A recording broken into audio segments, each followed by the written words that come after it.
My boss fired me to pay for an influencer, so I watched her career explode on live television.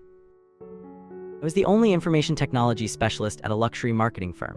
My boss, Mr. Vance, called me into his office Friday afternoon. He was sitting next to Chloe, our head of social media, who spent more time filming videos than working. Vance told me my position was redundant because Chloe claimed she could manage the server using artificial intelligence tools. Chloe smirked and told me my six-figure salary was better spent on her new studio gear. I was escorted out by security 10 minutes later. Saturday morning, the firm launched its biggest client campaign of the year. I was at lunch when my phone started vibrating nonstop. The entire server had crashed because Chloe tried to upload a massive raw video file directly into the root directory. Since I was the only person with the administrator passwords, the entire website stayed dead. Mr. Vance called me 12 times in an hour. I ignored every single one and ordered another drink. Chloe decided to go live on Instagram to explain the technical issues to her 3 million followers. She thought she ended the stream, but she only minimized the window. The raw, unedited footage captured her screaming at a teenage intern. She called the clients broke peasants and used disgusting slurs while throwing a heavy monitor across the room. She yelled that she hated her fans and was only using them for their money. By Sunday morning, the unedited video had 50 million views across the internet. Every single brand sponsor dropped her immediately. Mr. Vance was sued for millions by the clients whose launch she destroyed. The firm filed for bankruptcy by Monday afternoon. I now work for their biggest competitor with a 50% raise and a signing bonus. Chloe is permanently banned from every major social media platform and is currently losing a massive civil lawsuit from the intern she assaulted on camera. Her influencer career ended before the servers even came back online. My doctor mocked my heart condition, so I used my new board position to ruin his career. Dr. Miller told me my chest pain was just a panic attack and refused to run tests while I sat in the emergency room. I could barely breathe, but Miller just rolled his eyes and told the nurse to discharge me. He laughed at my concerns and said I was wasting valuable resources for actual patients. Weeks later, I was appointed to the hospital board of directors after my tech firm donated a major surgical wing. My first order of business was reviewing staff complaints, and Miller's file was overflowing with negligence reports. During our first meeting, Miller walked in with his usual arrogance until he saw me sitting at the head of the table. I laid out his entire history of medical gaslighting and moved for his immediate termination. The board voted unanimously to fire him on the spot.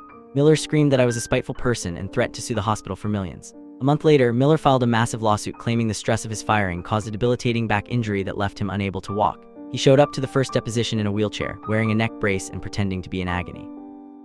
His lawyer demanded a 7-figure settlement for his permanent disability. However, Miller had recently installed a high-end security system at his home. I hired a private investigator who legally obtained his cloud footage after Miller's former wife, who hated him, gave us the login credentials. The video from the morning of the deposition showed Miller sprinting down his driveway to chase a delivery truck, lifting a heavy box, and then doing a celebratory dance before getting into his car. When we played the footage during the hearing, Miller turned white. The judge dismissed the case immediately and referred Miller to the district attorney for insurance fraud. Miller lost his medical license, filed for bankruptcy, and is currently facing 3 years in prison for perjury. My boss tried to kick my family out of first class, so I bankrupted his entire company. I was sitting in first class with my wife and young kids when a man named Victor marched up to us. He did not even look at his ticket before barking at the flight attendant that a mistake had been made. Victor pointed at my 8-year-old son and said these people clearly do not belong in premium seats and they are making the cabin look like a bus station. We were wearing comfortable sweatshirts for the long flight to London.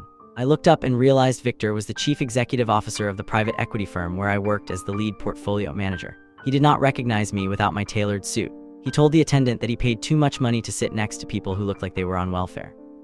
I quietly showed my boarding pass and told Victor to find his actual seat, which was 3 rows behind us. His face turned purple as the entire cabin watched him retreat in shame. On Monday morning, Victor called me into his office to fire me for embarrassing him. I laughed and handed him my resignation instead. I had spent the entire flight and Sunday evening calling my top accounts. I handled 90% of the firm's total assets and my clients were loyal to me, not a man who insulted children on airplanes. I opened my own firm across the street that afternoon. By the end of the week, 22 of my 25 staff members walked out of Victor's office and joined my new company. Every single one of my high-paying clients moved their funds to my management. Victor tried to sue me for a non-compete violation, but his own legal team pointed out he had voided my contract by attempting to fire me for a personal vendetta. Without the management fees from those accounts, Victor's firm defaulted on its office lease within 4 months. I eventually bought his office furniture at an auction for pennies on the dollar. My parents gave my entire $80,000 college fund to my sister, so I ended her career. I spent 4 years working 2 jobs and maintaining a 4.0 grade point average to earn my $80,000 college fund. My parents promised it was mine for medical school. Then my sister, let us call her Chloe, decided she wanted to be a lifestyle influencer. She dropped out of community college after exactly 9 days because she claimed it was too stressful for her brand. My parents immediately handed her my entire fund to finance her luxury apartment and a designer wardrobe. They told me I was being selfish for not supporting her dreams and that I could just take out student loans because I was the responsible one. Chloe spent $30,000 in the first month on a trip to Bali and a professional camera crew. She posted videos about her hard work and grind while I was moving into a basement apartment to afford my first semester. Last week, Chloe came over to film a video about her humble roots. She demanded I move all my furniture out of the living room so she could have a clean background for her vlog. When I refused because I was studying for finals, she lost her mind. She started screaming that I was a failure and a loser who would always be in her shadow. She threw my laptop against the wall and began smashing my kitchen chairs while shrieking that the money was hers because she was the talented child. I did not argue, I just pointed at my security camera. I live-streamed the entire 10-minute meltdown to her TikTok live account, which she had left logged in on her phone to capture behind-the-scenes footage. Over 50,000 people watched her destroy my home while hurling insults at our parents for being easy targets. Her sponsors dropped her within the hour. Her talent agency sent a termination notice by midnight. My parents are now being sued by her former landlord for property damage she caused elsewhere, and they have no money left to help her. Chloe is now working at a fast food chain to pay off the massive debt from her failed brand. My client tried to rob me over a paint shade, so I let the IRS dismantle his entire company. I spent 3 months building custom walnut cabinetry for a luxury developer named Marcus. He signed off on every sample, every invoice, and every installation stage. When the final coat of paint dried and I handed him the bill for the remaining $15,000, Marcus laughed.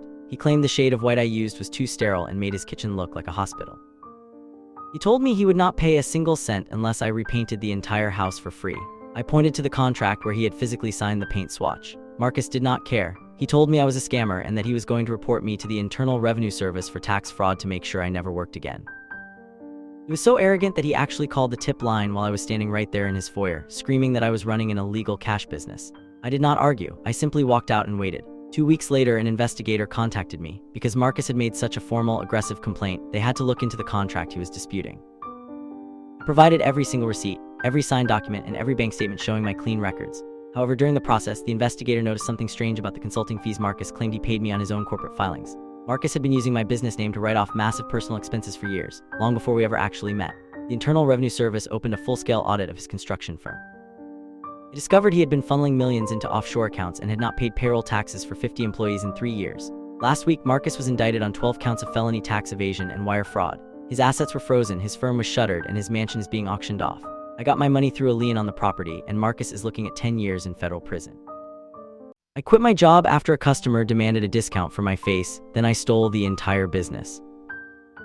I ran every major operation at a high-end gourmet market for a boss named Arthur who barely paid me minimum wage. He was obsessed with a fake 5-star experience while he drove a luxury car paid for by my labor. One Tuesday, a regular customer named Sandra came to my register with $200 worth of organic groceries.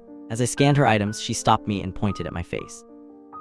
She told me I looked miserable and that my lack of a smile was ruining her shopping experience. I told her I had a migraine but was still processing her order as fast as possible. Sandra slammed her hand on the counter and demanded a 50% discount for the emotional distress of looking at a glum cashier. Arthur walked over and instead of defending me, he bowed to her.